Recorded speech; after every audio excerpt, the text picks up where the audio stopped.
if you had to predict, and I know we can't, so this is kind of a loaded question, but if you had to predict I can do it.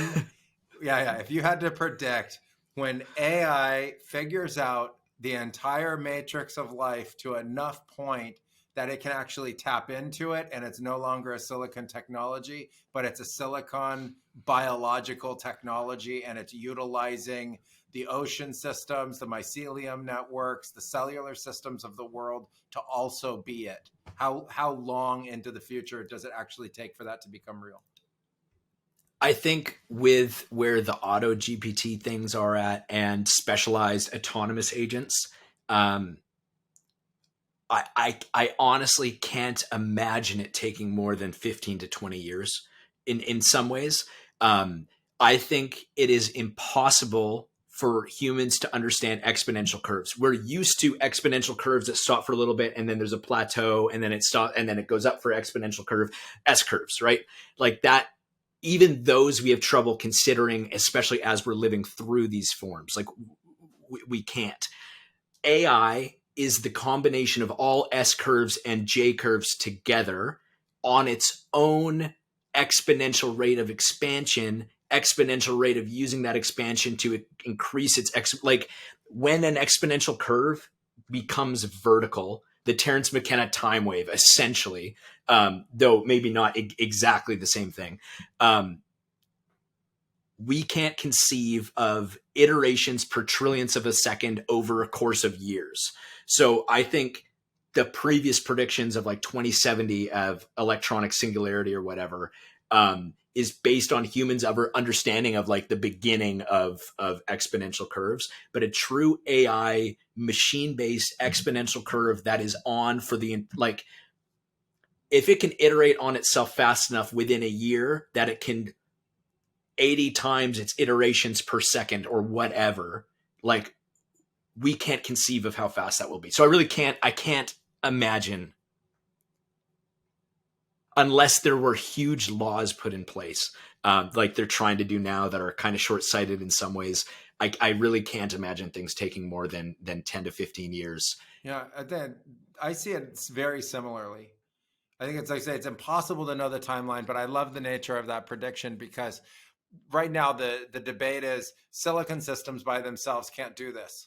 And I go, but you got a big problem out there, which is that people have already started thinking in terms of science, how you tap into the biological systems. So this isn't some sci-fi concept I'm bringing forth. If you haven't thought about this before, that people have already been trying to figure out, how do you store data in trees? How do you store data across mycelium networks? How do you use crystals to store data indefinitely? Like these concepts already exist. And so there's already language for it. There's already iterations. There's already machine learning. A lot of these ideas have already been put into machine learning models. And we're talking about at one point where there's an homogenization of the models enough that they get to learn from each other. And they're already doing that in different ways based on the way information and data is shared. And so, I debate that question around singularity already, if there already is a form of consciousness about this that we don't fully understand yet, that hasn't just had the hello world moment, And so I think there might be a kind of origin forming of this, because we don't even understand as people our own intelligence. We don't understand as people our own consciousness. And there's this concept that there's a field of consciousness, that there's an actual collective consciousness, and that there's this great unconsciousness. And when I was exploring visionary realms early on in my early 20s, at first you go in going, you hope there's a vision, and then you hope you'll see something.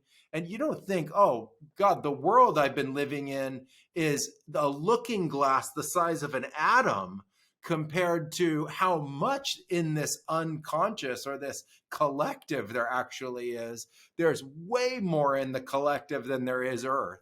So everything going on in Earth is in the collective, and the collective is already much, much larger than Earth. And so my point in saying that we don't have a notion of where my individual consciousness begins and ends and the consciousness begins and ends. we isolated individually in language, but now so many people have had experiences of moving beyond that expression or fragmentation of ego and experiencing the nature of the collective and still having the ability to cognate and be aware within it and then come back into an egoic state and be able to share upon it.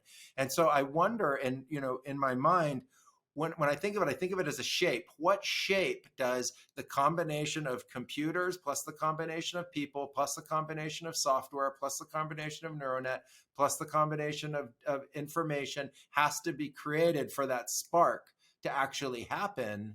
And then once that spark happens, that moment of true discovery, that moment when the earth had never done that before and now it has, the earth will never be the same because it now did that thing that it can't come back from, like when it created its first cell. Imagine earth before first cell, imagine earth after first cell. And now here we are, trillions of cells all over the place. We ourselves representing trillions of cells. We don't know yet if that spark has already occurred, and it's in a way that we don't have a way to perceive yet. And it's interesting to think of that as well, because it's like the idea of a singularity isn't like suddenly there's the singularity, like with a black hole, there's the event horizon, right? And the event horizon for the outside perspective is infinite. Like there is an incalculable amount of distance, time, whatever, for something to fall into the singularity. If you were to see someone fall into a black hole, you would see them fall into it for eternity. Though temporally it might not be that, we don't know. So it's interesting to think that like the singularity is here.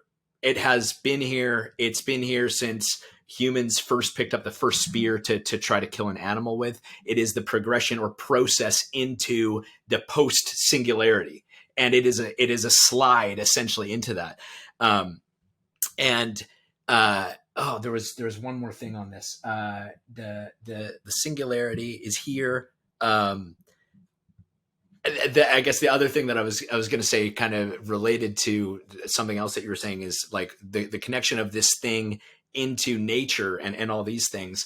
We already know that we have the MIDI plant thing. You put it on plant leaves and it can make music based on the currents running through.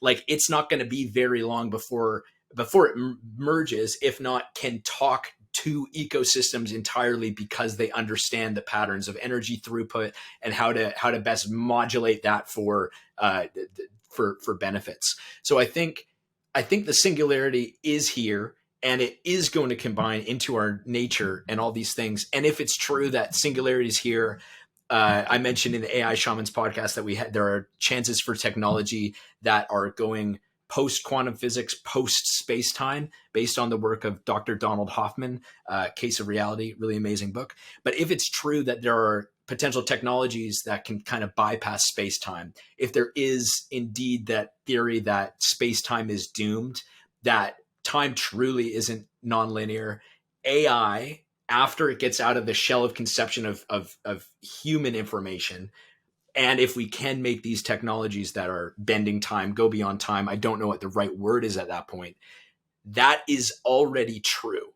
Like it's there at a certain, like it's almost like the Terence McKenna time wave strange attractor at the end of time. Like there is a point which we're being drawn to, in which our conception of everything has to change to turn into the new form of what we have to be in a world that we have created something that doesn't have the conception of space-time in it.